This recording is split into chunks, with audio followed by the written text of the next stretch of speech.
Bu Dokter yang lebih berharga di sini. Saya hanya pengantar aja sebenarnya, nanti ada juga sesi tanya jawab. Nanti itu baru nanti menarik ya di sesi tanya jawab. Bu Dokter, selamat malam Bu Dokter. Ini jadwalnya Bu Dokter. Ya, Jadinya. selamat malam Pak Putu. Yep.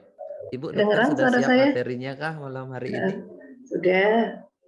Bu, kenapa diare saya bisa lebih cepat membaik dari 6 orang yang lainnya? Ya, itu artinya daya tahan tubuh Pak Putu lebih bagus. Yang kedua, fungsi pencernaan Pak Putu juga lebih baik dari teman-teman yang lain. Saya lebih tua. Dewa usianya itu 20-an sampai 30-an. Saya sudah 40 sekian. Sekian itu jangan dihitung 43. Ya, karena gini, ada usia kronologis, biologis, dan ada usia yang sesuai dengan kelahiran kita ya. Nah, Pak Putu mungkin perkiraan saya sih usia biologisnya lebih tinggi daripada usia kelahirannya. Jadi misalnya Pak Putu sekarang usianya 40 nih. Ya. Tapi dari segi usia biologis, usianya seperti anak umur 30 tahun. 17, 17 ya. Jadi lebih sehat daripada Pak Dewa walaupun lebih muda. Gitu. Sepertinya kalau Pak Dewa tuh sepertinya dia lagi lapar pada saat itu juga Bu Dokter. Kalau dia banyak sekali makan tapi makanannya bermasalah. Ada nggak peluangnya? Itu juga pengaruh. Semakin banyak zat yang beracun yang kita makan atau makanan yang terkontaminasi kita makan, pasti efeknya juga akan lebih besar pada itu tubuh virus, kita. bakteri, atau kalau ada demamnya, demam tinggi dengan disertai diare yang terus-menerus, kemungkinan besar itu bakteri. Ya, kita Karena semua kalau demam, Bu. Ya, kemungkinan besar bakteri. Jadi kan? makanannya sudah terkontaminasi, mungkin sudah melewati batas batas amannya, sudah agak kadaluarsa gitu makanannya. Kadaluarsa atau ada mungkin lalat atau apa atau Kadaluarsa atau bisa juga tercemar, tapi kemungkinan besar kadaluarsa. Karena kalau tercemar, misalnya ada lalat, biasanya kan hanya sebagian. Sebagian ya, ini semua kena ya. Kalau semuanya terkena, kemungkinan makanannya kemungkinan kadaluarsa atau terkontaminasi zat yang jumlahnya besar. Oke. Gitu. Kita bahas kolesterol sekarang Bu Dokter, bukan diare Bu Dokter ya. Ya, itu sebagai pembukaan ya. Oke, saya ucapkan selamat malam untuk teman-teman sahabat Faras dari seluruh Indonesia. Senang sekali malam ini kita belajar lagi untuk penyakit yang lain ya. Ini sebagai bekal untuk teman-teman supaya bisa menjelaskan lebih baik kepada pasien atau keluarga yang kebetulan menderita penyakit yang sama.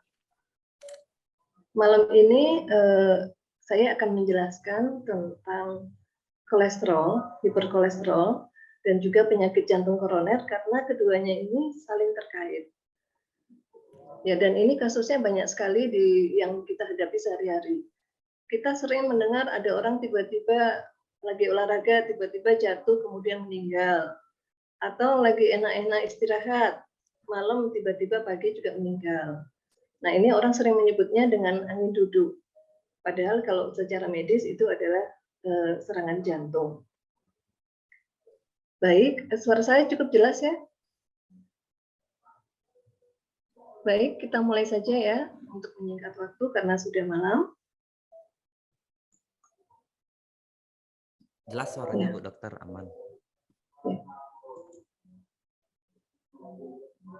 Saya minta hostnya untuk buka. Oke. Saya minta tolong untuk hostnya dipindahkan ke saya ya. Untuk slide-nya.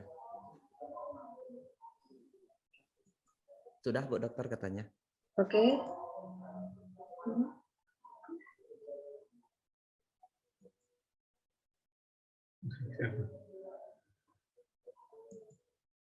Kok masih belum bisa ya?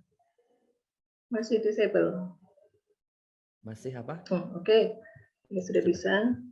Oh, sudah.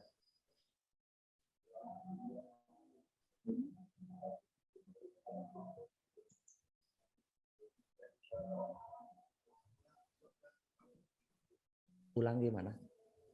Coba ulang katanya Bu Dokter. Coba share screen lagi coba. Coba ini.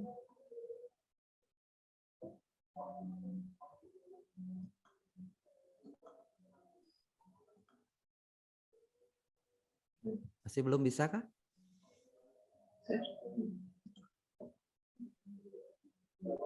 Nah, ini bisa.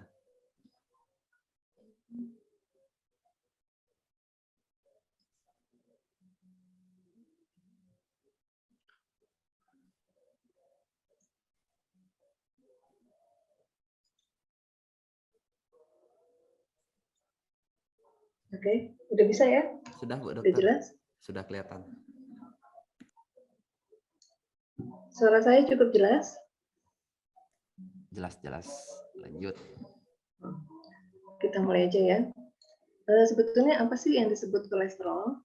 Kolesterol ini merupakan lemak yang diproduksi secara alami pada organ hati kita. Selain diproduksi oleh organ hati, juga dihasilkan dari makanan.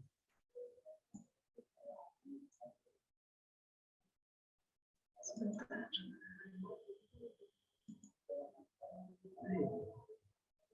Kolesterol ini fungsinya banyak ya teman-teman. Jadi sebagai pembentuk dinding sel, juga sebagai bahan baku untuk membentuk hormon segala macam hormon di tubuh kita, misalnya hormon estrogen, testosteron, dan lain-lain, serta juga sebagai bahan baku dari vitamin D.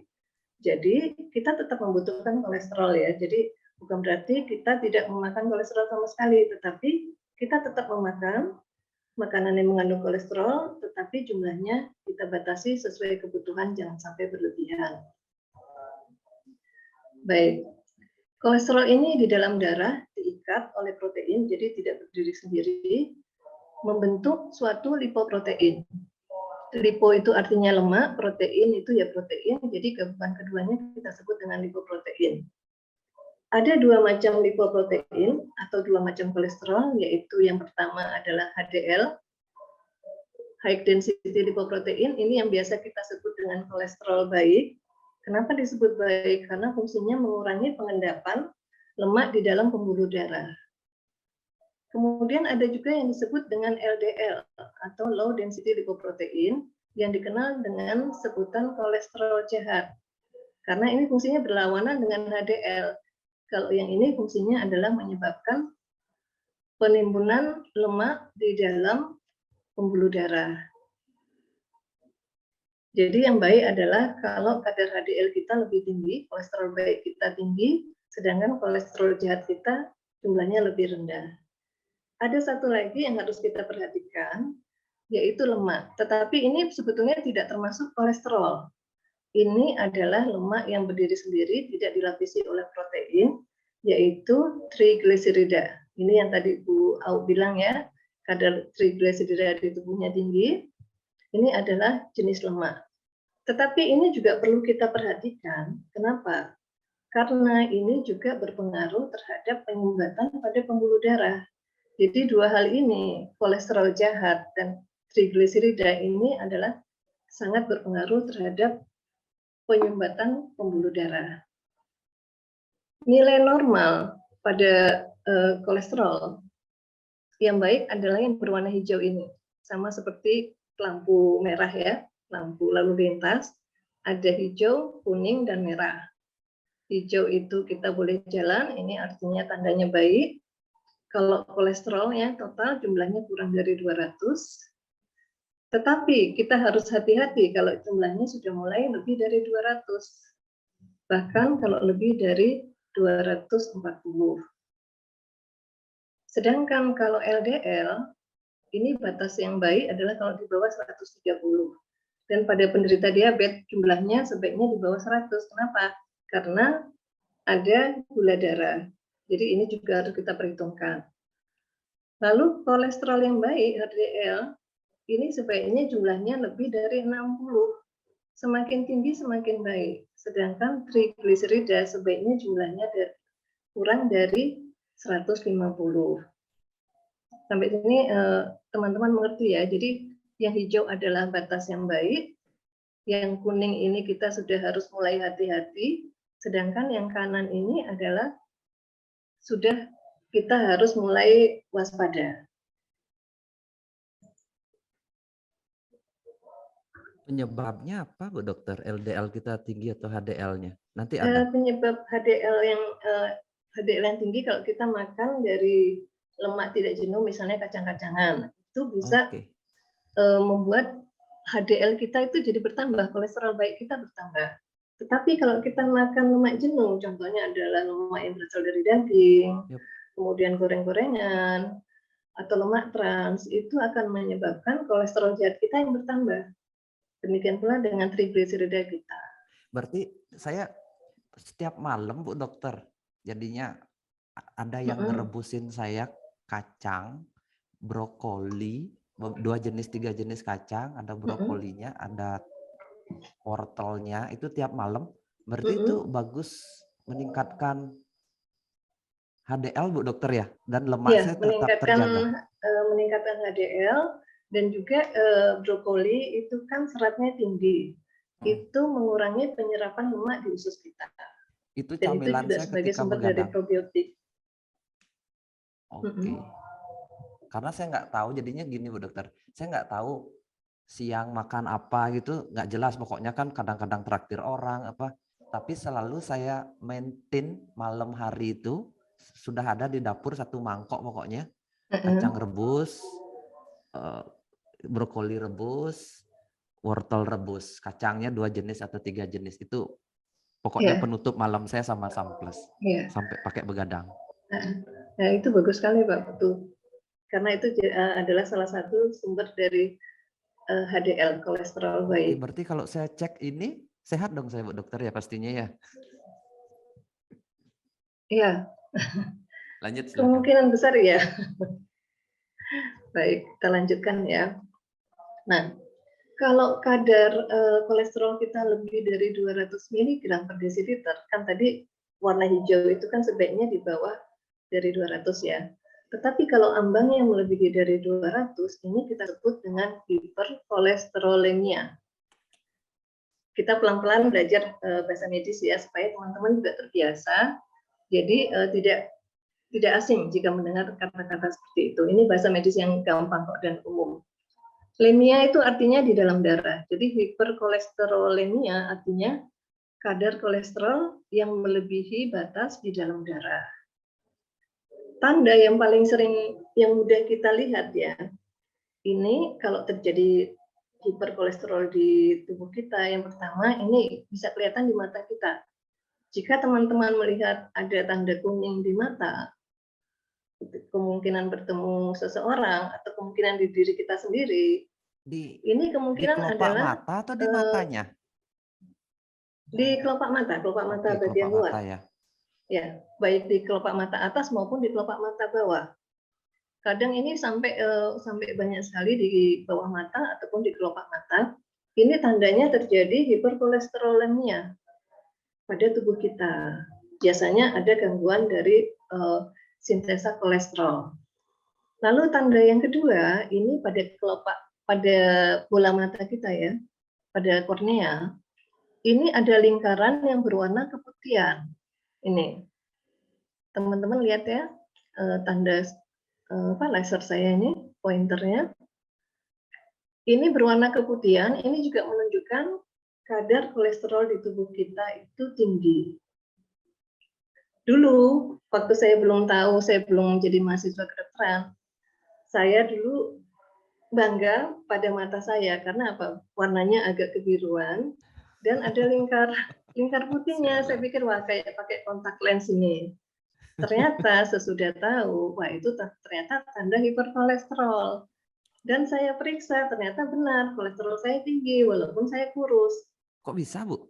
Bisa, ternyata saya itu suka makan goreng-gorengan hampir setiap hari, suka makan bakso. Sayur kurang. Akibatnya apa? Kadar kolesterol darah di tubuh saya itu tinggi tanpa saya sadari. Nah, karena saya sudah tahu ilmunya sekarang, bukannya bangga kalau ada lingkaran putih di mata, itu artinya kita harus waspada karena kadar kolesterol di darah kita itu tinggi. Jadi teman-teman sekarang bisa melihat ya kalau ketemu orang, lihat Berarti orang matanya. kolesterol nggak mesti gemuk, Bu Dokter ya? Ya, dulu sebelum saya mengerti, sebelum saya kuliah gitu ya, saya kira orang yang hiperkolesterol itu pasti gemuk. Ya karena kan makanannya lemak semua Ternyata, itu kan? ternyata tidak ada hubungannya. Yang berpengaruh adalah pola makan kita. Mhm. Itu kalau gemuk tetapi pola makannya baik, ya tidak terjadi hiperkolesterol. Oke. Ya. Dan kalau hiperkolesterol ini berlangsung lama, dapat terjadi aterosklerosis. Apa itu aterosklerosis? Aterosklerosis adalah penyempitan dan pengerasan pada pembuluh darah akibat penumpukan kolesterol, lemak, ataupun endapan yang lain. Contohnya kalau pada penderita diabetes, bisa dari endapan gula, ataupun endapan kalsium, ataupun yang lain-lainnya.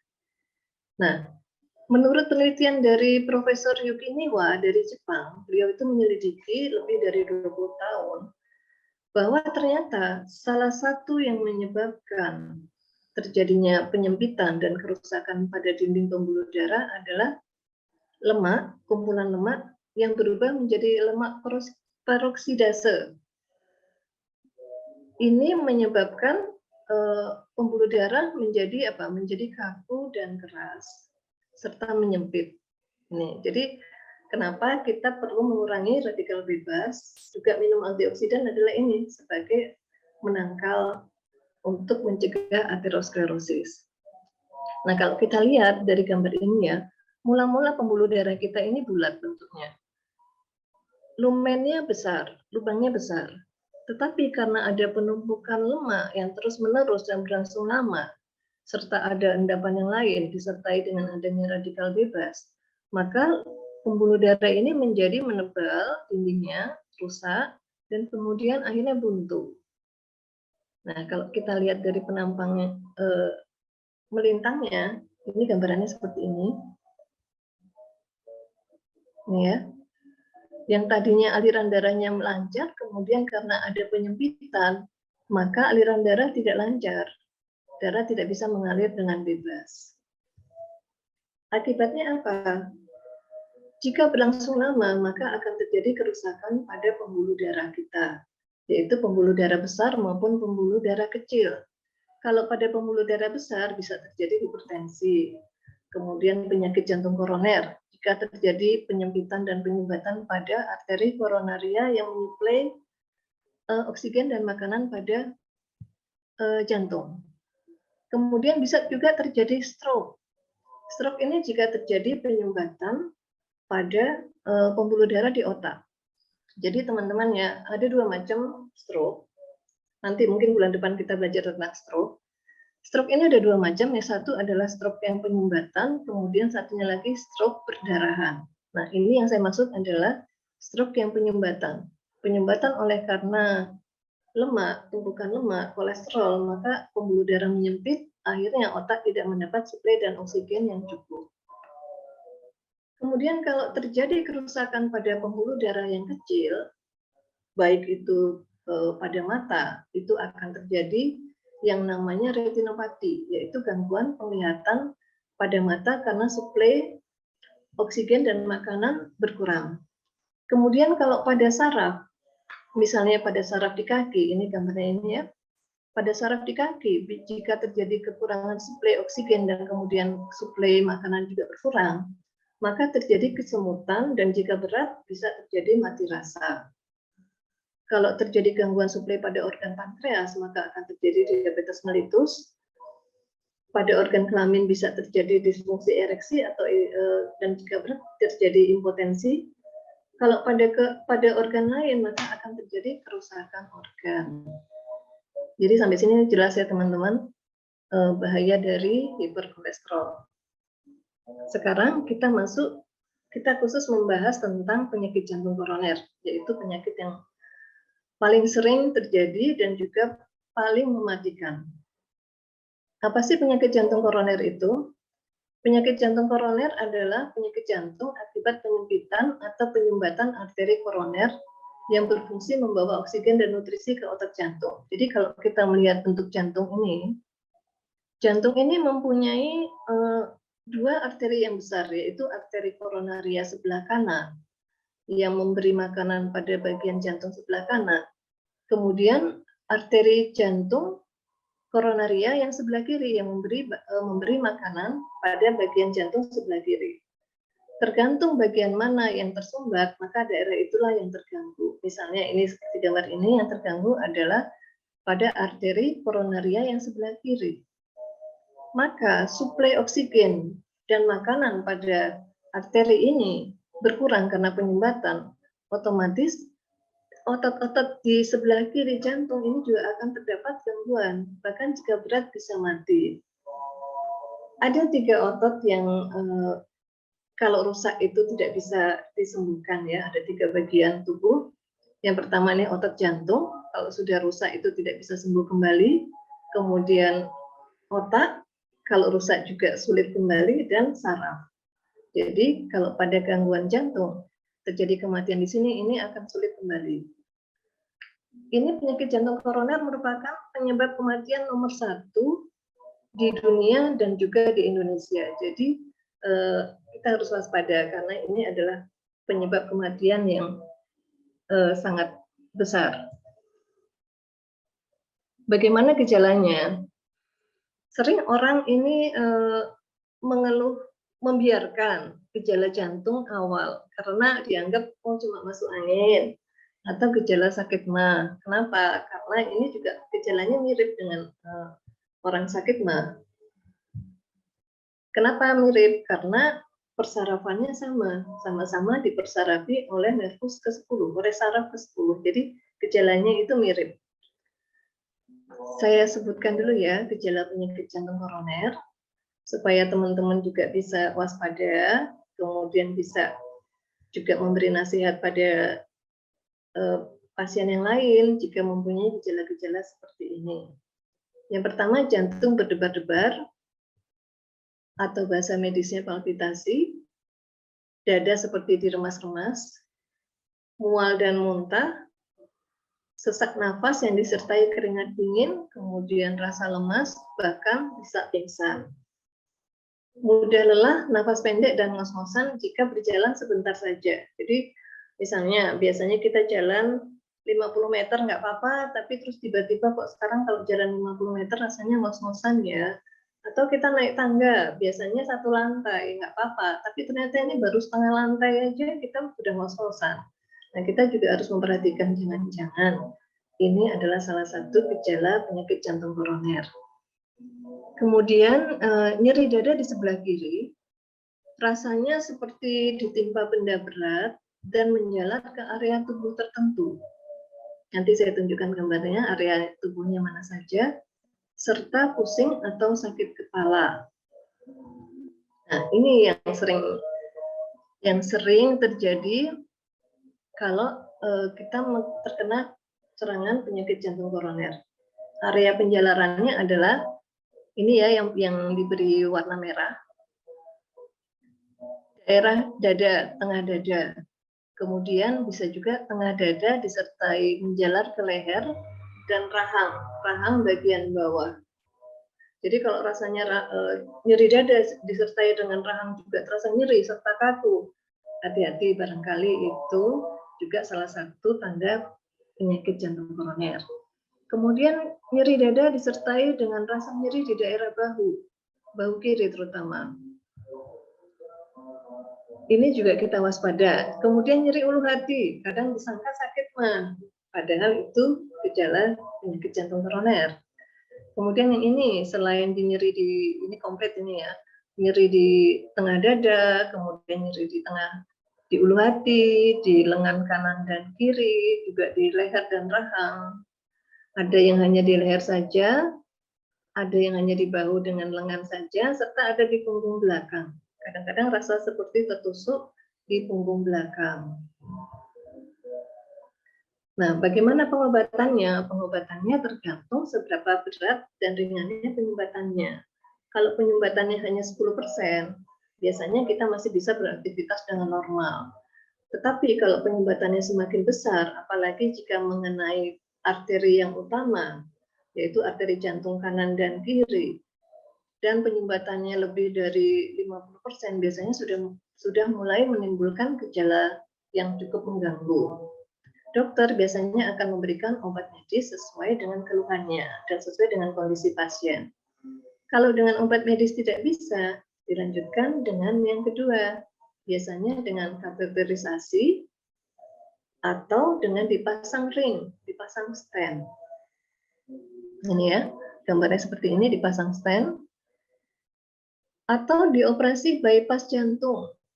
Bypass jantung ini yang seperti ini. Jadi, karena pembuluh darahnya di jantung sudah buntu total, diambilkan arteri, diambilkan pembuluh darah yang lain dari tempat yang lain, biasanya dari tungkai kita. Dipindahkan ke sini. Ini namanya operasi bypass jantung. Atau jika benar-benar sudah penyumbatannya sudah 100%, bisa dilakukan transplantasi jantung. Nah, ini sekarang kita lihat film dari pemasangan ini. Pemasangan ring jantung.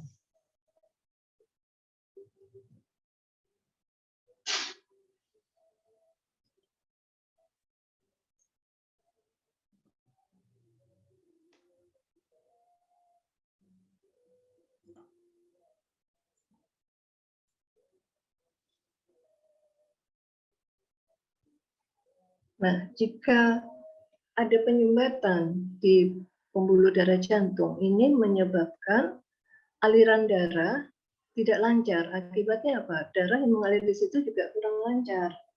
Akhirnya untuk sebagai jalan membuka sumbatan tersebut, dimasukkan alat yang namanya endoskopi, mulai dari tempat tertentu, biasanya di paha kita atau di tangan. Alat ini dimasukkan, jadi alat ini berpakawat ya, dimasukkan untuk mencari lokasi mana yang sempit. Sesudah itu dipasang, ini seperti ini ya, bentuknya seperti jala. Ini namanya stent. Fungsinya adalah membuka lagi pembuluh darah yang tadi menyempit, ditahan sehingga apa? Aliran darah kita kembali menjadi lancar.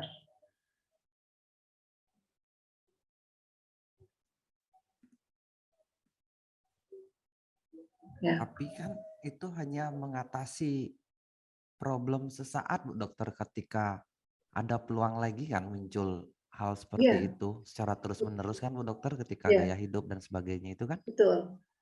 Itu hanya seperti jalan pintas saja ya. Jadi untuk Jalan pintas pengobatan saja kan untuk sementara, menahan supaya supaya tidak sampai terjadi buntu total ya. ya tidak meninggal ya. Tetapi kalau kita tidak menjaga gaya hidup kita, itu bisa tersumbat lagi karena terjadi penumpukan lemak lagi di daerah yang dipasang ring ataupun di daerah yang lain. Jadi bukan berarti kalau dipasang ring itu artinya bebas dari penyakit jantung koroner. Tidak, itu hanya pertolongan sementara saja. Yang paling penting adalah kita merubah gaya hidup kita. Yap. Apa saja? Nah, ini adalah justru yang paling penting. Pertama, kita harus merubah pola makan kita yang tadinya goreng-gorengan, dirubah menjadi dikukus atau direbus. Kebetulan juga minyak goreng lagi mahal ya, lagi langka. Orang Nah, demo ini kok mau minyak ibu-ibu goreng langka. bisa dirubah, bisa dibuat alasan ini buat bapak-bapak. Yep. Sekarang minyak goreng langka dan kita harus lebih sehat, jadi dikukus, direbus saja atau dimakan mentah, itu malah lebih bagus.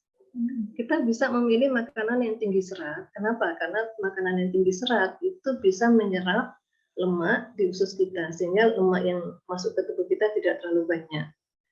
Makanan yang kaya nutrisi, yang kaya antioksidan, serta rendah karbohidrat. Kenapa harus rendah karbohidrat? Karena karbohidrat ini jika kita makan terlalu berlebihan, ini juga akan dirubah menjadi lemak, menjadi trigliserida. Makanya orang-orang sering bilang, saya nggak makan lemak kok dok, saya nggak makan goreng-gorengan. Iya, tapi ibu makan nasi enggak? Iya, saya makan nasi. Nasinya banyak enggak? Banyak, 2 piring. Nah, itu sama aja. Itu nanti akan dirubah menjadi trigliserida. Yang artinya itu juga lemak. Dan akan ditumpuk di mana? Di seluruh tubuh, terutama di bagian perut. Nah, makanya kenapa kemarin yang awal, itu saya suruh mengukur lingkar perut kalau pada laki-laki tidak boleh lebih dari 90, kalau pada perempuan kurang dari 80. Itu ada untuk mencegah penumpukan trigliserida di tubuh kita. Dan juga kurangi lemak jenuh seperti lemak yang terdapat pada daging-daging, dan kurangi juga lemak trans. Contohnya adalah mentega. Karena apa? Lemak ya, trans ini asalnya adalah dari lemak tidak jenuh, tetapi karena sudah melalui proses hidrogenasi, maka ini berubah sifatnya menjadi lemak yang mudah mengeras jika masuk ke dalam tubuh kita. Jadi sering juga saya dapat dari pasien kena penyakit jantung koroner, dia jarang memakan lemak jenuh, tetapi suka makan kue-kue. Nah, kue-kue kan terbuat dari apa? Dari mentega ya. Salah satu komponennya adalah mentega. Nah, itu ada juga sumber lemak trans yang ini kalau di tubuh kita bisa menyebabkan pembuluh darah kita menjadi kaku. Kemudian pola pikir, positive thinking, komunikasi yang positif, komunitas yang positif, kemudian baca buku motivasi, ibadah, meditasi, ataupun tertawa minimal 15 menit sehari. Ini bisa meningkatkan hormon endorfin di tubuh kita, di mana ini adalah fungsinya untuk menyehatkan tubuh kita. Pola gerak seperti yang disebutkan Pak Putu tadi, olahraga rutin minimal 30 menit. Kenapa harus minimal 30 menit? Karena kalau kurang dari itu, lemak kita tidak terbakar. Dan usahakan rutin 5 kali seminggu. Atau seperti kata Pak Putu tadi, 10.000 langkah setiap hari. Itu sudah cukup. Saya rasa itu sudah lebih dari 30 menit dan cukup untuk membakar kalori. Pola tidur yang cukup dan berkualitas. Kenapa? Karena pola tidur itu kalau berkualitas itu akan menyehatkan tubuh kita. Tetapi kalau kurang berkualitas itu akan menyebabkan tubuh kita mudah sakit dan juga ini resiko untuk terjadinya penyakit, salah satunya penyakit jantung koroner itu lebih besar. Serta hindari penyebab radikal bebas. Seperti yang saya sebutkan tadi, salah satu penyebab terjadinya aterosklerosis adalah banyaknya radikal bebas yang ada di tubuh kita. Contohnya adalah merokok, kemudian minum alkohol. Merokok ini bisa menyebabkan pengerasan pembuluh darah ya. Alkohol ini bisa menyebabkan gangguan liver, juga bisa menyebabkan kerusakan dari pembuluh darah. Stres yang berlebihan. Stres yang berlebihan ini akan meningkatkan hormon kortison di tubuh kita, di mana hormon ini akan menyebabkan kadar lemak kita meningkat, gula darah kita meningkat, kemudian pembuluh darah juga akan mengecil, menyempit, denyut jantung akan berdebar lebih kencang. Nah, ini juga risiko terjadi penyakit jantung koroner itu lebih besar.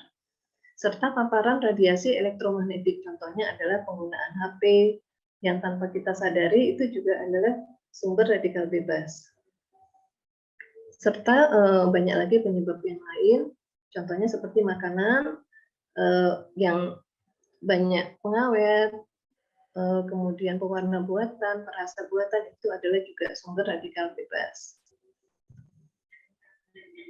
Lalu yang harus kita lakukan adalah cek kesehatan secara berkala, yaitu kita mengecek kadar kolesterol darah kita, kemudian cek fungsi jantung secara rutin, juga cek fungsi organ yang terkait. Contohnya adalah kalau misalnya kita ada gangguan di mata, kita boleh cek organ mata kita. Demikian pula dengan organ yang lain. Serta minum samples dan balur paras klasik natural oil secara rutin dan teratur. Ini saya sarankan teman-teman memiliki ini ya. Alat ini murah tetapi sangat bermanfaat. Kita bisa mengecek kadar gula darah kita, kemudian kadar asam urat dan kadar kolesterol kita. Nah, ini adalah kombinasi yang sangat harmonis untuk membantu penyembuhan hiperkolesterolemia serta penyakit jantung koroner dari dalam maupun dari luar tubuh, yaitu samples sebagai super antioksidan dan paras klasik natural oil. Samples ini terdiri dari 4 tanaman herbal multikhasiat, yaitu yang pertama adalah kulit manggis, di mana di dalamnya terdapat santon, yaitu antioksidan yang sangat kuat, bahkan 100 kali lebih kuat daripada apel. Kemudian amla, meniran, serta buah murbei. Apa saja yang bisa kita dapatkan di samples untuk sebagai anti hiperkolesterolemia dan penyakit jantung koroner, yaitu tentu saja yang pertama adalah kandungan antioksidannya yang sangat tinggi sehingga disebut super antioksidan dari 4 komponen tadi. Kemudian juga sebagai anti peradangan atau anti inflamasi, di mana salah satu penyebab dari penyakit jantung koroner adalah peradangan yang kronis di pembuluh darah itu. Luka yang kronis di pembuluh darah itu, sehingga pembuluh darahnya itu menjadi keras dan kaku. Juga untuk mengurangi nyeri, Sunplus ini bisa mengurangi nyeri. Jadi pada saat kita mendapat serangan, ini bisa mengurangi nyeri karena penyakit jantung koroner maupun penyakit yang lain. Meningkatkan daya tahan tubuh karena juga bersifat sebagai imunostimulator, dan yang penting adalah menurunkan kadar kolesterol dan lemak darah, serta melebarkan pembuluh darah sehingga aliran darah menjadi lebih lancar. Dan efek yang ketujuh adalah restorasi organ. Organ di seluruh tubuh kita, tidak hanya jantung, tetapi juga pembuluh darah, otak, pankreas, dan lain-lain. Restorasi artinya apa? Dikembalikan lagi seperti fungsi awalnya, pelan-pelan diperbaiki. Demikian pula Faras Klasik mempunyai 5 fungsi yang teman-teman sudah lama menggunakannya. Saya hanya mengulang saja. Fungsi yang pertama adalah sebagai membantu penyembuhan penyakit karena memiliki 108 jenis zat aktif yang terdapat di herbal di dalamnya. Kemudian sebagai masuk ke dalam tubuh dengan sistem transdermal dan molekulnya berukuran nano sehingga mudah diserap tubuh. Serta keluarnya hormon yang membantu untuk mempercepat kesembuhan dan degradasi sel, serta membantu mengembalikan keseimbangan metabolisme dan energi tubuh, terutama pada penderita penyakit jantung koroner. Cara minumnya adalah 3 kali sehari, 2 tablet, boleh 1 atau 2 tablet, sesudah makan, dan harus rutin setiap hari ya. Karena ini penyakit ini berlangsung lama. Kalau teman-teman hanya minum sesekali, nanti efeknya kurang. Minimal 3 bulan. Dan diharapkan rutin setiap hari. Dan 1 bulan kita boleh istirahat untuk mengevaluasinya. Cara pakainya saya tidak mengulang lagi, teman-teman juga sudah bisa. Yang paling penting adalah dibalur rutin setiap hari. Sesudah itu minum 1 gelas atau 2 gelas sesudah dibalur, dan lakukan terapi selama 3 bulan. Minimal 3 bulan. Kalau kita hitung kebutuhan terapi Sunplus itu 3 kali 1 atau 2 tablet, berarti dalam 1 bulan kita membutuhkan sekitar 3 sampai 6 botol Sunplus, dan kebutuhan minyak farasnya sekitar 3 botol. Kalau butuh untuk 3 bulan, teman-teman tinggal mengalihkan saja kebutuhannya masing-masing. Baik, kita seringkali berinvestasi untuk melindungi diri kita maupun keluarga kita serta orang-orang yang kita cintai untuk masa depan kita berupa investasi rumah, tanah, logam mulia, ataupun yang lainnya. Tetapi kita lupa bahwa investasi yang paling penting adalah investasi di bidang kesehatan. Dan Sunplus dan Faras Klasik Natural Oil adalah investasi terbaik untuk menjaga kesehatan kita, karena tanpa kesehatan segalanya menjadi tidak berarti apa-apa. Baik, saya rasa ini mudah-mudahan bisa memberi gambaran pada teman-teman tentang penyakit jantung koroner dan hiperkolesterol.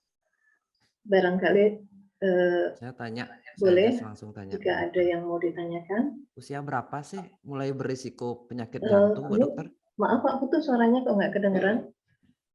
Sorry. Kedengeran nggak?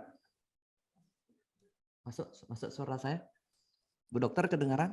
Ya, kok kurang ya? Bentar. Volumenya coba. Saya jelas.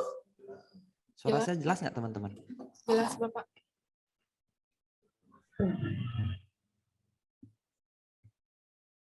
Sebentar. Sudah kedengeran, Bu Dokter Ami?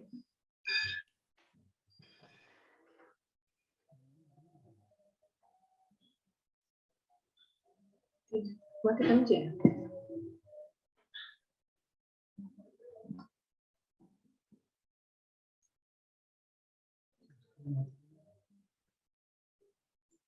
Gelas Bapak gitu, Lucy. Olin. Coba ganti Bu Dokter ya, pakai itu coba Saya buka yang ganti itu buka. headsetnya. Oke. Kedengeran Ya. nggak? Ya, ini lebih jelas. Oke. Udah kedengeran suara saya? Ya.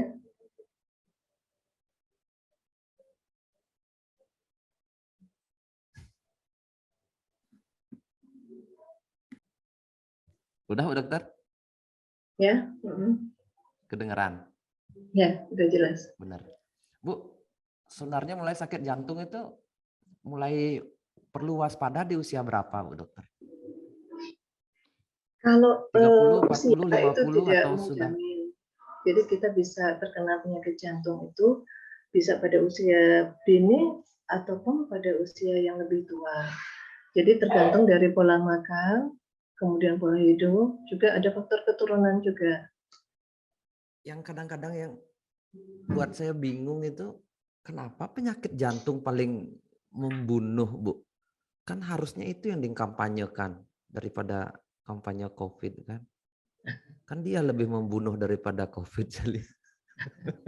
Nggak, maksudnya Efek ya itu dah. eh, Luar biasa efek dia menjadi pembunuh nomor 1, bukan penyakit ginjal, bukan penyakit apa ya, gitu misalnya. Hati. ya, karena sebetulnya ini juga berlangsungnya kronis. Nah, Pak Putu. Jadi ini salah satu penyakit degeneratif. Tetapi seringkali penyakit ini diabaikan sehingga orang itu sudah jatuh pada kondisi yang parah. Nah, itulah yang menyebabkan kematian tiba-tiba. Nah, gini Bu Dokter, kita kan sebagai penjual samples nih, kita tidak tahu banyak orang yang kena sakit jantung, sudah atau akan atau belum, menjelang atau kan. Pada saat posisi mana sebenarnya kita masuk, kan rata-rata orang kena penyakit jantung itu sudah di bawah kendali dokter atau kasarnya sudah di bawah pengawasan dokter kan. Nah, itu untuk masuknya itu kalau kita ketemu orang diabetes jauh lebih gampang. Kalau hanya ketemu untuk daya tahan tubuh misalnya untuk penyakit antivirus kayak COVID ini kan daya tahan tubuh samples mudah lah saya berpikir untuk menjual pengalaman saya. Tapi ketika orang sudah kena sakit jantung itu obatnya udah macam-macam dari dokter. Samples ini kan herbal dan selalu agak pada saat posisi mana sih lebih baik kita masuk ke orang yang kalau dia belum sakit jantung berarti nggak butuh, atau dia kan belum tahu akan besok sakit jantung, atau dia sudah sakit jantung setelah diterapi oleh dokter seberapa lama kita bisa masuk samples paling amannya dari kita dan lebih mudah untuk menjualnya gitu loh Pak Dokter Ya. dari kitanya. Samples ini bisa digunakan mulai dari awal sebelum kita sakit, kemudian pada saat kita sakit maupun kita sesudah sakit. Nah, pada awal tentu lebih baik kita karena kita fungsinya sebagai pencegahan. Bagaimana kita tahu? Nah, kita check up rutin. Contohnya adalah dengan kita memeriksa kadar lemak darah kita. Dari situ kita bisa memperkirakan kalau kadar lemak kita normal, agak tinggi atau sangat tinggi seperti tabel tadi, kita bisa memperkirakan bahwa kira-kira beberapa tahun ke depan kita akan menderita penyakit jantung. Oke. Berarti indikator awalnya itu kolesterol. Bisa kita pakai Ya. nggak kolesterol itu kan berarti? Kalau untuk indikator utama yang paling mudah adalah kolesterol. Ya untuk orang Ya. awam seperti kita Untuk kan. orang awam ya, dengan kita periksa tes dengan alat yang kita beli sendiri itu ya. Kemudian kalau kita ingin tahu lebih tensi juga jelas, berarti bisa Bu Dokter? Bisa, tensi juga. Tensi adalah salah satu indikator awal untuk terjadinya hiperkolesterol. Nah, kalau itu kan untuk orang yang belum kan. Nah, saya tanya sekarang, ketika orang sudah gimana menjelaskan samples ini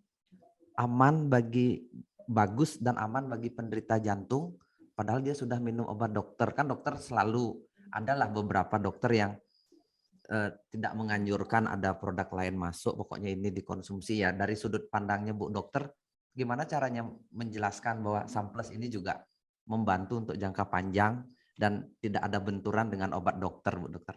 Ya, jadi untuk teman-teman yang menjual di luar ya, ini kita perlu memberi edukasi kepada pasien bahwa obat dokter itu sifatnya adalah sebagai pertolongan pertama pada penderita penyakit jantung. Dan ini tidak menjadi masalah kalau dengan disertai dengan Samples, karena Samples ini sebagai pendamping dari obat dokter.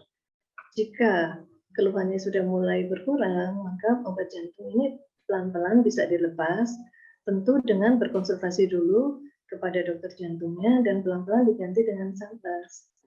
Seperti yang selalu saya katakan, bahwa obat dokter itu ibaratnya adalah sebagai pada saat rumah kita bocor, pada saat musim hujan, itu obat dokter adalah sebagai embernya untuk menampung supaya air ini tidak meluber kemana-mana.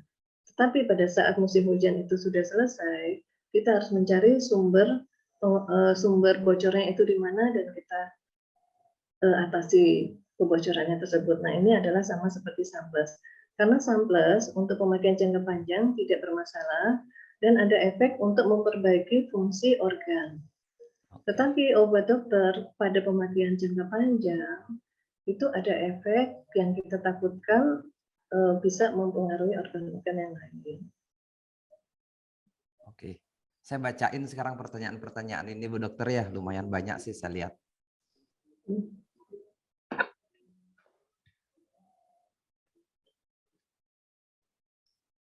Saya bisa baca Bu Dokter? Ya, silakan. Apakah asam lambung bisa menyebabkan penyakit jantung? Oh, pertama, ini kan organnya berbeda. Jadi organ lambung dengan organ jantung itu adalah dua organ yang berbeda. Kan? Tetapi ini dipersarafi oleh saraf yang sama, yaitu saraf nervus 10 atau nervus vagus kalau bahasa medisnya. Karena dipersarafi oleh satu saraf yang sama pada dua organ ini, gejalanya itu mirip. Jadi sering tumpang tindih, tetapi tidak bisa jantung menyebabkan lambung atau lambung menyebabkan penyakit jantung. Berarti gejalanya mirip tapi tidak berhubungan. Ya, walaupun berarti tidak menutup kemungkinan bahwa satu orang bisa menderita dua penyakit yang sama. Itu bisa berarti juga terjadi ada dong seperti kasus itu. gini Bu Dokter, orang sakit mah dikira sakit jantung, ada juga. Oh, banyak sekali. Nah, itu sering kekeliruan terjadi salah diagnosa. Kalau untuk membedakan, kalau saya yang paling mudah, karena gejalanya mirip, diberi obat mah terlebih dahulu. Jika berkurang, gejalanya membaik, berarti kemungkinan itu adalah sakit lambung. Tetapi kalau dengan obat mah dan sudah memperbaiki gaya hidup, tetap nyeri, keluhannya seperti gejala jantung, kita lanjutkan dengan pemeriksaan jantung yang lebih ekspan. Contohnya dengan memeriksa dengan EEG atau pemeriksaan jantung yang lain, dengan pemeriksaan laboratorium juga, maka akan ditemukan jika ada kelainan jantung, pasti akan terdeteksi di situ. Dok, kalau saya jalan belum setengah jalan, kok setengah jalan sih? Sudah ngos-ngosan. Kenapa ya Dok ya? Ngos-ngosannya gimana nih Pak? Nggak ngerti lah Bu, dokter aja sudah terbukti bisa sampai di puncak mana Bu?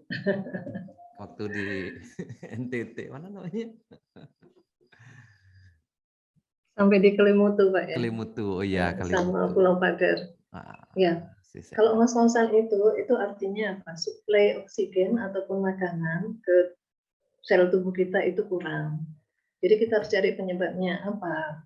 Apa karena gula darah yang kurang, atau ada penyumbatan dari pembuluh darah. Nah, kita harus mencari, atau karena mungkin kurang olahraga. Kurang olahraga sehingga juga kurang bisa kan dokter.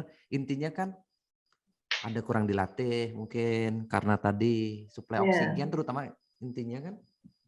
Kalau orang cepat nafasnya itu kan dia seperti butuh oksigen banyak kan. Orang lagi stres pun itu bisa ngos-ngosan. Iya loh. Orang lagi marah, coba pasti nafasnya cepat. Itu karena hormon stresnya keluar, denyut jantung Yap, lebih betul besar. juga ya. Ya, Dan jadi kita nggak kita harus cari ngapa-ngapain lagi marah, penyebabnya. jantung langsung berdebar loh dokter. Iya, pasti itu. Langsung gitu, langsung kesel sama orang, langsung merah Ya. muka kita itu. Nah, makanya kenapa tadi salah satu dari pencegahan penyakit jantung koroner adalah memperbaiki pola pikir. Mm. Pola pikir kita, kemudian emosi kita juga diperbaiki, karena itu sangat erat sekali hubungannya dengan kerja jantung. Yap. Saya baca lagi ya. Ini pertanyaannya banyak ya. Banyak Bu. Makanan tinggi serat bagus nggak buat jantung? Ya, hubungannya secara tidak langsung, karena seperti yang kita ketahui tadi, salah satu penyebab penyakit jantung koroner adalah tingginya kadar lemak di dalam tubuh kita. Dengan kita makan serat, Yap. maka itu akan mengurangi penyerapan lemak di dalam usus, dan penyerapan lemak dalam usus berkurang, otomatis yang masuk ke tubuh kita juga akan berkurang. Ya, contoh-contohnya Jadi, lemak itu kan sayur-sayuran kan gitu Bu ya. ya contohnya adalah sayur-sayuran, kemudian Tapi saya baca buah-buahan. buku itu kalau dia di jus seratnya hilang Bu. Dia harus dalam keadaan ini tidak di jus. Bener nggak? Ya, untuk yang di jus ataupun yang tidak di jus, tentu yang lebih baik yang tidak di jus. Kenapa? Karena seratnya lebih Oke. utuh. Yang kedua, dengan kita mengunyah, itu akan ada terjadi reaksi dengan enzim di mulut kita, enzim amilase, sehingga proses penyerapan di usus kita juga akan lebih baik Lebih bagus. daripada yang dengan di jus. Bu dokter, penyakit jantung itu ada berapa jenis? Ini pertanyaannya serem-serem. Terus tindakan apa yang dilakukan jika tiba-tiba seorang jantungnya berdebar kuat, sesak napas sebelum dia ke rumah sakit? Keadaan darurat, emergensi ini pertanyaannya. Emergensi ya. Pertanyaannya sangat bagus. Nah, kalau saya jawab, ada berapa jenis penyakit jantung? Itu banyak sekali. Ada penyakit jantung karena infeksi, penyakit jantung karena autoimun, terus penyakit jantung karena penyumbatan, dan berbagai penyakit jantung yang lain. Rasanya nggak mungkin saya jelaskan satu persatu di sini, karena saya juga membutuhkan waktu 7 tahun untuk bisa mengerti Belajar penyakit tentang jantung ini. Tidak mungkin saya jelaskan dalam beberapa menit. Tetapi secara garis besar, banyak sekali jenis penyakit jantung, dan salah satunya adalah penyakit jantung koroner. Dan yang paling umum adalah penyakit jantung koroner. Karena tindakan apa yang berhubungan dengan dilakukan? gaya hidup. Ya, Tindakan apa yang dilakukan ketika orang jantungnya berdebar dalam keadaan sesak nafas sebelum dibawa rumah sakit? Tindakan sederhana bagi kita yang awam apa yang tindakan dilakukan? sederhana yang pertama istirahat berbaring, kemudian tinggikan kaki, Kaki lebih tinggi bantal, daripada kaki boleh ditinggikan lebih tinggi daripada posisi kepala. Tujuannya adalah supaya aliran darah itu kembali ke jantung. Oke. Terus yang kedua, bernapas lebih lambat. Dengan cara apa? Pencet hidung. Ini saya dapatkan dari ilmu Buteyko ya. Pencet hidung supaya kita bernapas lebih lambat. Dengan kita bernapas lebih lambat, maka denyut jantung itu juga akan perlahan-lahan akan menurun. Jika tetap tidak teratasi, kalau kita punya obat, misalnya kita sebelumnya sudah menderita penyakit jantung, dan ada obat untuk menurunkan tekanan denyut jantung, itu bisa diletakkan di bawah lidah. Tetapi ini hanya jika mendapat obat dari dokter ya, jangan mengobati sendiri karena ini reaksinya lebih cepat. Dan jika tetap seperti ini, Anda bisa berobat ke dokter terdekat atau ke UGD, ke rumah sakit terdekat. Ya. Saya jantung, Saya jantung makan apa saja asal jangan berlebihan. Tetap saya menggunakan paras klasik dan samples untuk terapinya. Oh, pernyataan bukan pertanyaan Bu Dokter. Saya penderita penyakit jantung, makan apa saja saya makan tapi tidak berlebih. Terus saya menggunakan paras klasik dan samples untuk terapinya. Samples lalu dan tertawa happy. Oh, jadinya 3 terapinya dia, klasik, samples dan tertawa. Ya. Dan makan boleh bebas tapi terbatas. Itu yang dia. Siapa ini ngomong ya? Made Lali yang cerita. Oh, yang ketemu kemarin berarti ini Bu Madelali. Malam Bu. Bu dokter mau tanya gimana cara dan tindakan seseorang tiba-tiba bangun tidur pagi badan tidak bisa bergerak. Hah? Pertanyaannya aneh-aneh. Jawab aja Bu. Ini pertanyaannya ini tidak berhubungan dengan jantung ya, tapi nggak apa-apa saya jawab aja. Badan kita tidak bergerak, itu kita harus cari tahu dulu penyebabnya. Paling sering adalah gangguan dari aliran darah di tubuh kita. Nah, kita bisa menggerak-gerakkannya perlahan-lahan, jangan langsung, karena tubuh juga butuh waktu untuk adaptasi, bisa digerakkan dengan perlahan-lahan, sambil kalau Anda mempunyai varas klasik, bisa dibalut varas klasik, dihangatkan untuk melancarkan peredaran darahnya, dan berjemur. Itu sebagai pertolongan pertama ya. Tapi kalau setiap hari terjadi seperti ini, Anda sudah harus waspada. Kenapa kok seperti ini? Apakah disebabkan oleh kencing manis, misalnya kolesterol, dan ini perlu pemeriksaan lanjutan. Itu sebaiknya konsultasi ke dokter terdekat. Itu, apakah ada kaitannya dengan kaki sering kram? Pertanda, ada hubungannya dengan jantung nggak itu, dok? Kalau kaki sering kram, biasanya karena aliran darah yang kurang lancar. Untuk tahu apakah ada hubungannya dengan jantung, selama tidak ada gangguan jantung, biasanya sih belum terjadi gangguan pada jantung. Tetapi alangkah baiknya jika dari awal dideteksi dini dengan kita memeriksa jantung, boleh seperti itu. Aduh, ini pertanyaannya banyak sekali ya. Iya, Padahal yang ikut webinar kali ini jumlahnya lebih sedikit dari biasanya, mungkin karena 300, tapi saya ekspektasinya sekitar 100-an Bu, karena kan bulan puasa. ya, Tapi tetap 300 lumayan ya, itu. Kalau kita ternyata kumpulkan jumlahnya itu tetap lumayan banyak. satu ruangan gede. Ini cerita pertanyaan tentang jantung ini dokter bisa banyak. baca nggak? Saya banyak sekali. Kalau kondisi lagi puasa, minumnya berapa kali dok? Nah ini pertanyaan nyambung sama puasa. Minumnya kondisi gimana lagi puasa, boleh tetap 3 kali sehari kalau tidak mengganggu ya. Pada saat buka puasa, pada saat sebelum tidur, ya kira-kira 2 jam sesudah itu boleh diminum lagi. Dirubah jam siangnya jadi jam malam. Ya, kemudian yang terakhir pada saat sahur. Tapi kalau misalnya rasanya kok repot ya, boleh 2 kali. Pada saat buka puasa maupun pada saat bisalah puasa, akan puasa sama setelah buka. Oke. Nih, mana lagi ya pertanyaannya? Bu dokter ada nggak lihat pertanyaan bagus karena? Ya, ini ada pertanyaan. Apabila sudah di CT kardiak hasil jantung ada penyumbatan 90% di satu saluran dan harus pasang ring. Apakah bisa diatasi dengan minum Sunplus? Bagaimana penggunaannya? Terima kasih dok. Baik, saya jawab ya. Kalau sudah sampai penyumbatan 90%, itu lebih dari 50%, saya anjurkan tetap dipasang ring. Tetapi untuk mencegah supaya pembuluh darah jantung yang lain tidak sampai terjadi penyumbatan, maka perbaiki pola hidup. Kemudian boleh konsumsi Sunplus sebagai terapi dan juga sebagai pencegahan. Fungsinya sudah saya sebutkan tadi.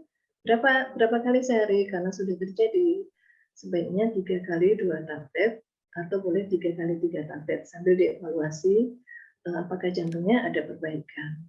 Gitu.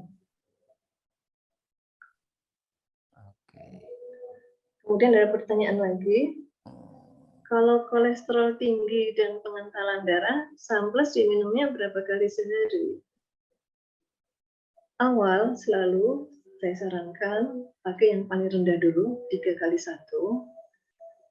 Kemudian kalau 3 kali 1 rasanya masih kurang dari hasil pemeriksaan, bisa dinaikkan menjadi 3 kali 2. Gitu. Dan penggunaannya usahakan minimal 3 bulan, kemudian dievaluasi lagi.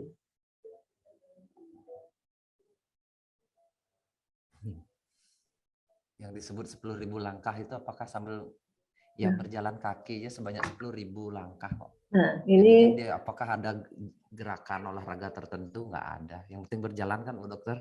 ya Dihitung totalnya 10.000 jumlahnya langkah sehari. totalnya 10.000 langkah, baik dengan kita berolahraga ataupun dengan berjalan sehari-hari di rumah ataupun di tempat kerja. Pokoknya totalnya 10.000 langkah. Boleh lebih.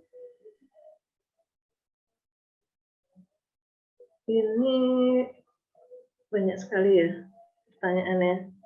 Rasanya lebih dari 100 pertanyaan. Ini malam Bu Dokter, saya mau tanya, ada customer saya seorang kakek-kakek kira-kira sudah berumur 60 tahun yang sering beli obat bapil. Apa obat bapil itu? Batuk Ketukus. pilek. Oh, obat pilek. Tuku saya sepertinya sudah ketergantungan. Beliau cerita baru jatuh dan terasa sakit di bagian dada sebelah kiri. Saya anjurkan dan beri tester Samples yang 6 butir dan saya anjurkan minumnya setelah makan 3x1. Jadinya karena dia cerita jatuh, dia kasih Samples yang sampel dikonsumsi 3x1. Baru minum 2 kapsul pagi dan siang, beliau merasakan jantungnya.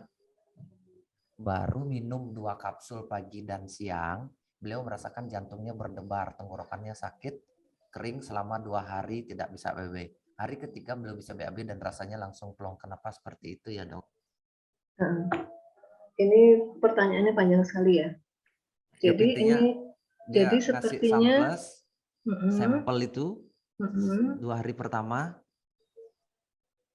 malah nggak bisa BAB, terus kemudian hari ketiga baru plong semuanya rasanya gitu. Kenapa itu? Gitu dia bilang. Ya. Ada nggak kemungkinan sulit BAB atau memang dia memang seperti itu, gimana kira-kira Bu Dokter? Atau ada penyebab lain? Ini saya juga kurang jelas ya, karena dia konsumsi makanan apa selama 3 hari ini. Ya, karena itu pihak ketiga ya. Oke, terus. Karena ini kan kita nggak jelasin makannya seperti apa selama 3 hari, apa kurang serat, apa juga kurang minum, itu pasti kan berpengaruh. Kemudian kenapa bisa hari ketiga? Bisa saja reaksinya itu baru timbul pada hari ketiga. Kita juga kurang jelas ini. Harus ditanyakan langsung pada yang bersangkutan. Bu Dokter, ibu saya usia 85 tahun, kakinya sering bengkak. Apa ada hubungannya dengan sakit jantung? Karena kalau tidur kakinya selalu ditekuk, jarang mau diluruskan. Terima kasih, Bu Dokter. Ya, bisa jadi kakinya bengkak itu karena aliran darah yang kurang lancar, sehingga darah itu tertahan di situ. Apalagi karena posisinya sering ditekuk. Saya anjurkan untuk posisinya diluruskan. Memang ada salah satu gejala dari penyakit jantung adalah kaki yang sering bengkak. Tetapi ini juga tidak menutup kemungkinan gangguan ginjal pun juga sama gejalanya seperti ini. Ada kaki bengkak juga. Tetapi untuk memastikan itu kita perlu pemeriksaan lebih lanjut. Perkiraan saya ini bengkak pada kaki ibu itu adalah karena kaki yang tertekuk. Coba nanti pola tidurnya dirubah, kakinya diluruskan dengan posisi kaki lebih tinggi, mungkin bisa diganjel bantal gitu ya, atau dikasih penyangga, harapannya aliran darahnya akan menjadi lebih lancar.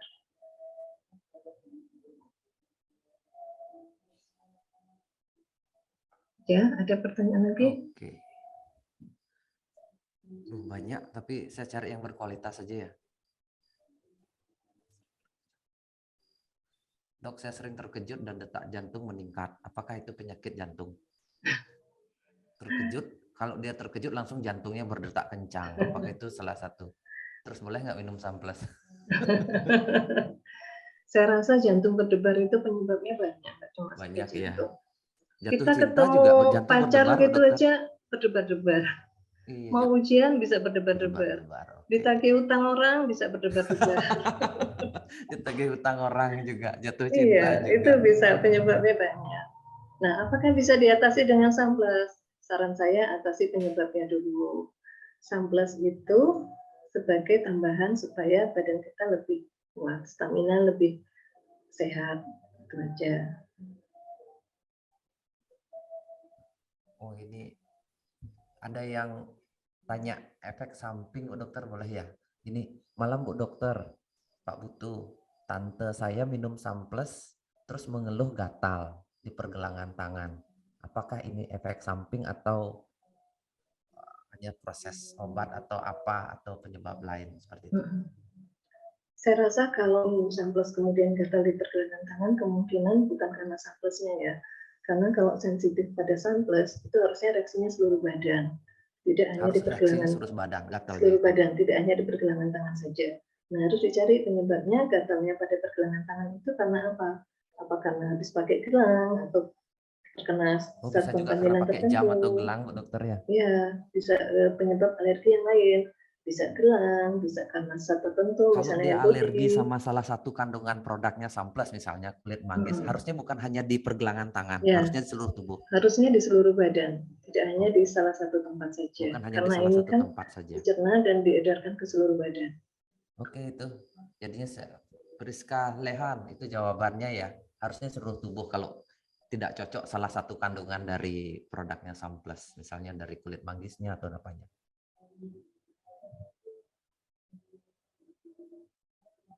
Bu Dokter, customer saya kalau minum Samples atau Amla BAB-nya jadi keras. Malah harusnya kembali lancar dia. Kenapa ya, Dok ya? Nggak ada hubungannya sih terkait sama makanan sebenarnya ini. Mau jawab nggak, Bu Dokter? Ini apa ya Pak, betul suaranya kok nggak kedengeran? Nggak kedengeran ya? Iya, kurang keras. Dok, minum Samples apakah tidak ada ketergantungan? Mm-mm. Udah segitu aja. Adakah efek samping ke telinga? Untuk Ya. jangka panjang, adakah efek samping untuk jangka panjang? Kalau Nah, itu kita minum terakhir. samples, sama seperti kita makan sayur dan buah ya, Oke. itu boleh dipakai untuk jangka panjang. Tetapi tentu kita harus mengevaluasi apakah misalnya kita sensitif terhadap bahan tertentu dari samples, itu kita harus mengevaluasi lagi. Tapi kalau tidak ada masalah dan reaksi yang dirasakan tidak ada yang mengganggu, boleh diteruskan dan tidak ada masalah. Apakah ada efek ke telinga? Telinganya ini maksudnya telinga yang gimana? Apakah telinganya itu tidak mendengar atau ada infeksi? Ini kok kurang jelas ya. Yap. Jadi saya tidak bisa menjawab. Lebih baik gini aja, Bu Dokter. Sebagai penutup, saya yang bertanya. Bu Dokter, ada nggak pesan buat orang pada membernya Faras atau sellernya Faras yang menjual Samples? Jadinya apa yang harus dia miliki, apa yang harus mereka pelajari, atau gimana caranya supaya lebih berani menjual produk kesehatan? Karena kan ini herbal, jadinya kadang-kadang kita kepikir, ini orang, saya berani nggak nawarin, takutnya dia nolak, atau takutnya orang nggak cocok sama Samples, saya nanti dimarah, malah orang takutnya, kadang-kadang gini Bu Dokter, saya ketemu sama member Faras, ya kalau dia sembuh, kalau tidak ada perubahan, saya nanti dimarah atau gimana gitu. Ada nggak pesan buat itu? Gimana jadinya mindsetnya apa yang harus dimiliki seorang yang menjual kesehatan gitu loh, walaupun dia bukan seorang dokter atau bukan ahli bener tentang medis gitu, atau ada kiat tertentu nggak, boleh disampaikan dokter? Ya, yang paling penting yang harus kita tanamkan di diri teman-teman, kita ini bukan penjual. Ya, yang pertama itu harus ditanamkan, kita bukan penjual produk, tetapi kita menawarkan jasa untuk sebagai konsultan kesehatan. Jadi kita harus percaya diri bahwa kita tidak hanya sekedar menjual, tetapi kita membantu menyelesaikan masalah kesehatan yang dialami orang tersebut. Dan kita harus paham bahwa ini adalah suplemen, bukan obat. Suplemen itu sifatnya membantu dan bisa berlaku jangka panjang, tidak akan saling tumpang tindih dengan obat dari dokter. Jangka panjang justru akan memperbaiki fungsi dari organ.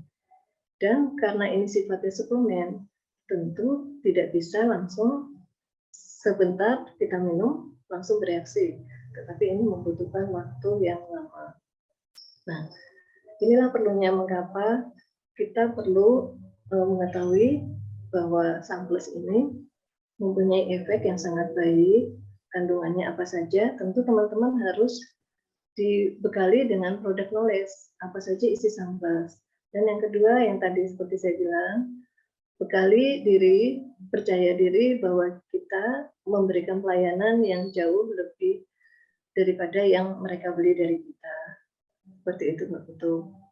Oke, kalau ini dijadi topik bulan depan cocok nggak Bu Dokter? Karena kan jadinya sudut pandang seorang konsultan herbal atau suplemen atau bahasanya tukang penjual samples lah gitu. Supaya benar dia, kadang-kadang kan mindsetnya itu nggak berani menjual Bu Dokter. Ya, kadang teman-teman gini, campur aduk tumpang tindih antara obat dengan suplemen itu harus dibedakan. Kalau obat itu fungsinya untuk mengatasi gejala, tetapi suplemen itu adalah untuk pemberian jangka panjang dan sifatnya tidak bisa sebentar. Sifatnya adalah restorasi, regenerasi. Nah, ini harus dibedakan. Nah, teman-teman harus paham ini dulu, karena kita harus bisa membedakan, sama seperti yang saya bilang tadi. Obat sifatnya hanya sementara pada saat keadaan darurat, suplemen sifatnya jangka panjang untuk maintenance tubuh kita supaya lebih sehat. Seperti itu. Kalau mau dijadikan topik bulan depan juga boleh. Boleh, Rasanya Bu. saya Nanti juga kita harus diskusi untuk isi materinya karena ini poin penting untuk samples masuk ke banyak orang. Kalau para seller kita merasa ini benar loh pekerjaan saya ini, walaupun saya bukan dokter, saya berhak loh menolong orang supaya kenal samples sehingga dia bisa menjaga kesehatan. Poin itunya belum banyak orang nangkep Bu Dokter yang samplesnya. Kalau jualan minyak mereka berani karena bukan diminum. Kan diminum ini samples, saya ngelihat dari beberapa sih, dari obrolan, mereka pakai sendiri cerita sama orang-orang dekat, tapi ketika ketemu orang atau memang orang yang malah butuh, nggak berani keluar. Karena dia bukan, kasarnya gini, saya bukan dokter yang memberi obat itu. Sudut pandang itu yang harus kita benerin Bu Dokter.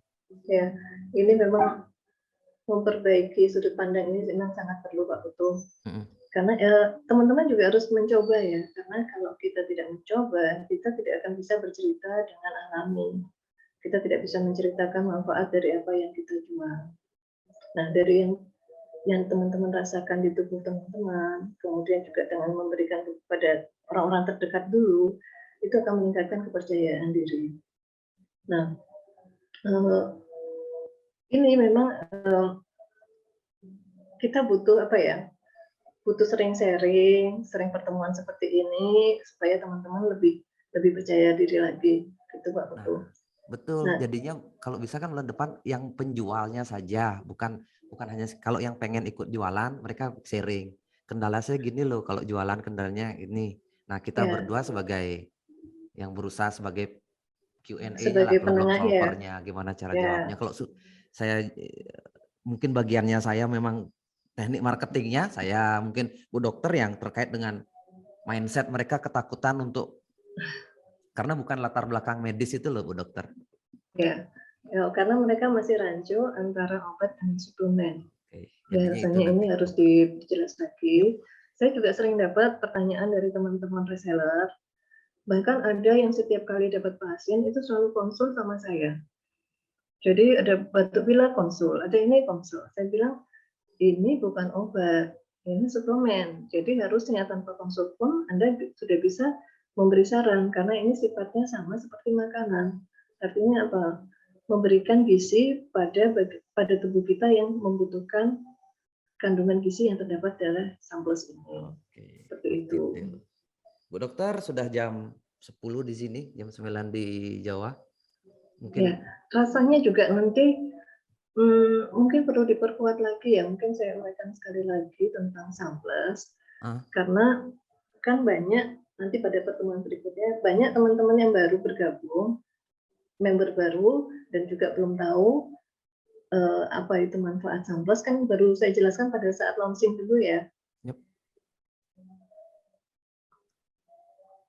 Betul Bu Dokter, itu butuh dijelaskan ulang, terus bagaimana kaitannya kita menjadi penjualnya dengan produk samples ini, dengan kandungan-kandungannya, dengan apa itu kulit manggisnya, apa itu amlanya, terus sebagai penjualnya harus berpikirnya seperti apa, bagaimana menjual ke orang, itu kan perlu supaya kita menjadi penjual profesional. Ada juga yang orang menjual penyakit apa aja, pokoknya samples, beres, minum 2 kali 3. Ada juga ada berlebihan seperti itu, jadinya yang baik itu menjaga customer itu seperti apa gitu. Sepertinya perlu itu Bu Dokter, sehingga Samples di mata orang jadinya lebih dipercaya. Dari penjualnya juga dipercaya, samplesnya dipercaya. Ya, saya khawatir juga samplesnya produk bagus karena terlalu ngecap juga belum tentu benar kan. Kadang-kadang oper klaim itu juga membuat orang ya hilang kepercayaan seperti itu. Nanti itu mungkin Bu Dokter kita cerita, setuju nggak? Ya, setuju Nanti Pak kita Putu. bahas. Bu Dokter ini udah malam loh. Silakan terakhir Bu Jadi Dokter. Bu Dokter silakan sekalian tutup ya. Silakan eh, mau bicara apa, terus tutup kemudian. ya, untuk teman-teman terima kasih sudah bergabung di acara webinar kita malam ini. Mudah-mudahan bermanfaat. Tetap semangat untuk memberikan pelayanan kepada orang-orang yang membutuhkan. Tetap semangat untuk menebar kebaikan. Seperti moto Faras dari cinta untuk Cinta untuk melayani. melayani. Oke, Bu Dokter selalu ingat. Terima kasih Ini ada banyak. yang usul bagus ini Pak Putu. Apa? Banyak yang membutuhkan ada channel khusus untuk menjawab pertanyaan. Oke, Ya, itu nanti mungkin dipertimbangkan ya untuk oke, kedepannya. saya setuju. Ya, kita kan baru beberapa kali webinar, tentu dengan semakin sering kita akan membahas tidak hanya penyakit, tetapi mungkin juga kesulitan di lapangan. Oke. Ini akan menambah pengetahuan dan juga menambah percaya diri dari teman-teman semua. Oke. Terima kasih. Saya juga Putu Eka Suryawan mengucapkan terima kasih sekali lagi, selamat bulan puasa buat teman-teman yang Muslim. Dan selamat malam buat teman-teman di seluruh Indonesia. Terima kasih sudah sampai akhir mengikuti acara.